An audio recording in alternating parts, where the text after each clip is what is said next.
ನಮಸ್ಕಾರ ವೀಕ್ಷಕರೇ. ಆರ್ಥಿಕ ಸಂಕಷ್ಟಕ್ಕೆ ನಲುಗಿದ ದಂಪತಿ ಬೆಂಕಿ ಹಚ್ಚಿಕೊಂಡು ಮನೆಯಲ್ಲೇ ಆತ್ಮಹತ್ಯೆಗೆ ಶರಣಾದ ದಾರುಣ ಘಟನೆ ಅಂಗಮಾಲಿ ಸಮೀಪದ ಪುಲಿಯನಂನಲ್ಲಿ ನಡೆದಿದೆ.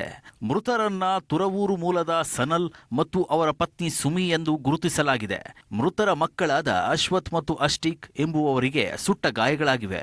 ನೇಣು ಬಿಗಿದ ಸ್ಥಿತಿಯಲ್ಲಿ ಸನಲ್ ಶವ ಪತ್ತೆಯಾಗಿದ್ದು, ಸುಮಿ ಸುಟ್ಟ ಗಾಯಗಳಿಂದ ಮೃತಪಟ್ಟಿದ್ದಾಳೆ.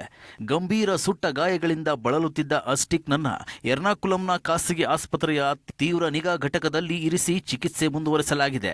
ಹಣಕಾಸಿನ ಸಮಸ್ಯೆಯೇ ಆತ್ಮಹತ್ಯೆಗೆ ಕಾರಣ ಎಂಬ ಡೆತ್ ನೋಟ್ ಪೊಲೀಸರ ಕೈಗೆ ಸಿಕ್ಕಿದೆ. ಸನಲ್ ಮತ್ತು ಅವರ ಪತ್ನಿ ತುರವೂರಿನ ವೇದ ಸೇವಾ ಕೇಂದ್ರ ಎಂಬ ಸಂಸ್ಥೆಯನ್ನ ಜಂಟಿಯಾಗಿ ನಡೆಸುತ್ತಿದ್ದರು ಹೀಗೆಂದು ತಿಳಿದು ಬಂದಿದೆ.